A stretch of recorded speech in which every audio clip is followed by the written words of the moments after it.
generate the energy of the future.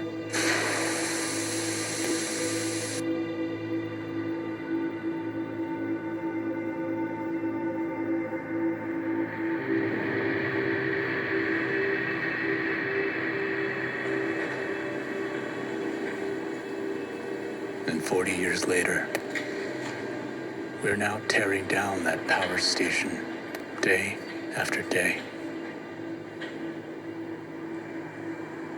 Back when it was built, who would have imagined this?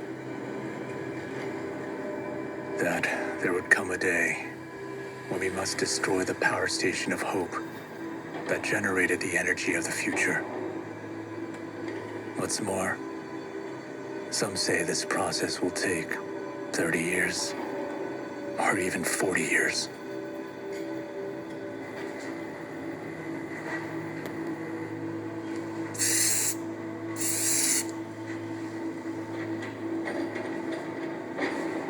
The debris that was scattered by the hydrogen explosions is emitting high doses of radiation, creating quite an obstacle for workers.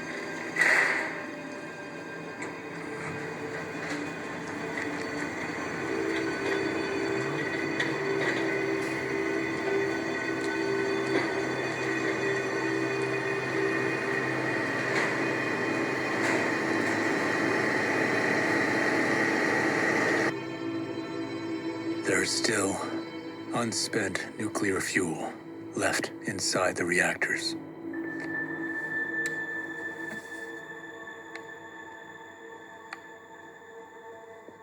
When the cooling system broke down, the molten nuclear fuel not only dissolved itself, but also dissolved the nuclear reactor. The substances combined and accumulated at the bottom of the reactor. This radioactive material is referred to as nuclear debris and amounts to several hundred tons. Of course, humans can't go near it.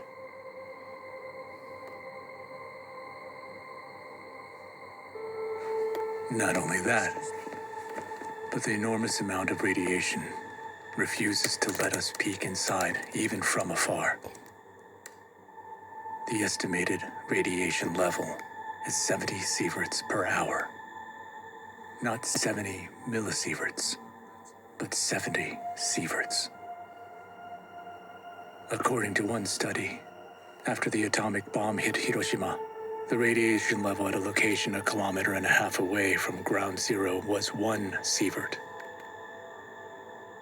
If someone stayed inside the Unit 2 primary containment vessel for 1 hour, they would have been exposed to radiation equivalent to 70 times more.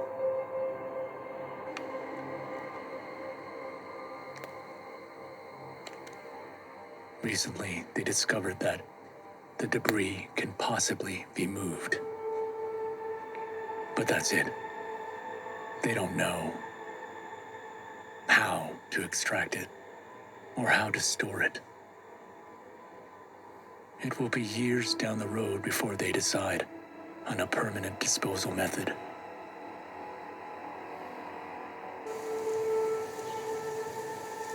Nobody knows when the decommissioning work will come to an end.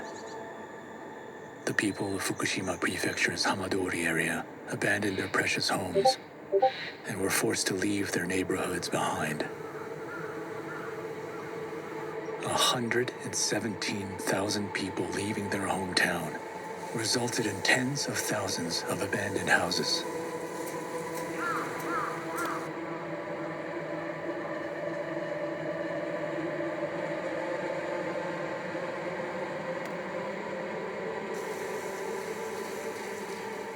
Farm animals lost their owners, and before long they all perished. Meanwhile, wild animals seem to have begun living vibrantly.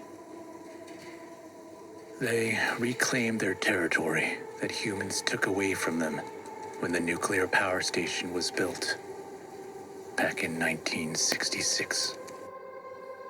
A little over 40 years ago, we leveled mountains, built a concrete wall in the ocean, and took away the habitats of wildlife.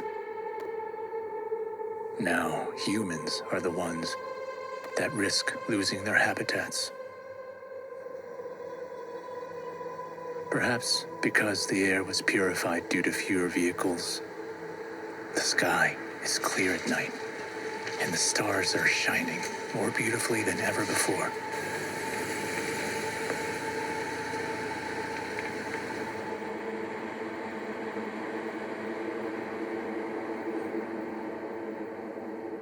It even struck me that maybe Fukushima has returned to how it was before. No, that's not right. There's an enormous negative heritage living here.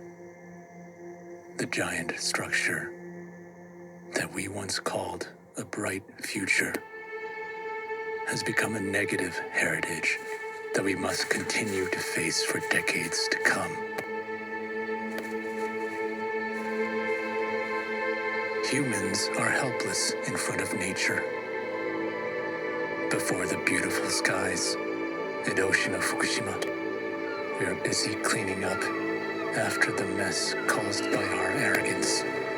Even today,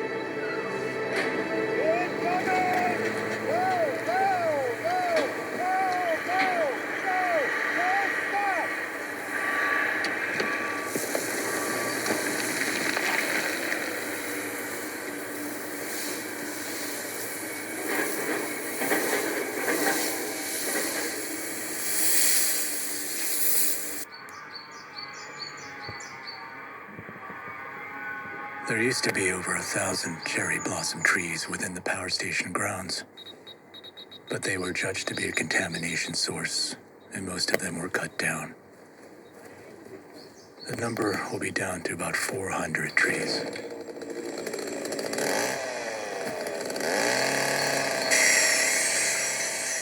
What can I do from here? With the time I have left. The time I have left. That's right. The time I have left. After the accident, I was diagnosed with cancer. Stage 3. I was told it's the hard-to-treat kind. The media claimed it was from the radiation I was exposed to during the accident and linked it to the nuclear accident in their reports. But as for me, I think it was caused by the stress of the accident response work and too much smoking.